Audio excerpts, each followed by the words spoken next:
Here at a cafe in downtown Beijing, ready for class to begin. Today I'll be putting my run-of-the-mill culinary skills to the test, making Chinese mooncakes. Luckily for me, however, mooncake artist and cookbook author Peng Xie is here to offer a helping hand. Tell us, what are we making today? Cool. Yeah, we actually going to make something really nice and easy. So okay. In Chinese we call it 冰皮月饼. Yeah, it's ice, like ice coating outside, so it's got a very nice taste and a very a bit chewy.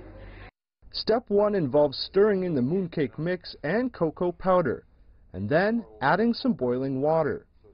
Things start to get a little sticky as we prepare the bean paste filling. But there's plenty of room for mooncake making to go awry, and as my teacher explains, there are a few pointers to keep in mind. Understand, for this one we done, you have to use boiling water, like around 90 degrees, to mix the flour, so it's cooked, because we can eat it straight after. Another easy mistake is the mold. We have to know 50-gram mold, so you have to divide it like your skin 25 and a filling 25. You can't make too much because it won't fit in here. Next, we roll the outer layer of the mooncake shell and the inner filling into mini-sized balls. Then comes flattening the outside part of the mooncake and infusing the inner core with a sweet paste. Finally, we wrap them up into what should resemble a nearly finished mooncake. No matter if it's your first time making mooncakes or if it's been a tradition since you were young, the variety and type of these delicacies is nearly endless. So different types, like in the north of China, we usually eat the sweetening, like a red bean paste, and we have the 5 nut fillings, which is all different nuts, dry fruit.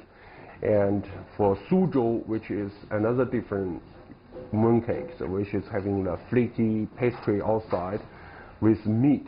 Actually, meat is actually pork with a little bit of spring onion, and it's all sorts of different mooncakes you can try in China. Now, despite the variety of different types of mooncakes, this one here is soon going to become one of the ice-frosted kinds.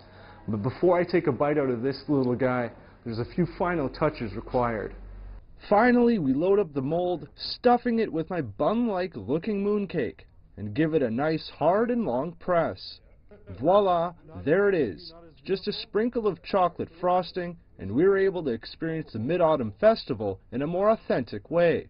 Millions of people across China and parts of Southeast Asia will be gobbling these pastries up. And even though they're stuffed with quite the amount of calories, it's all been worth it. Omar Khan, CGTN, Beijing.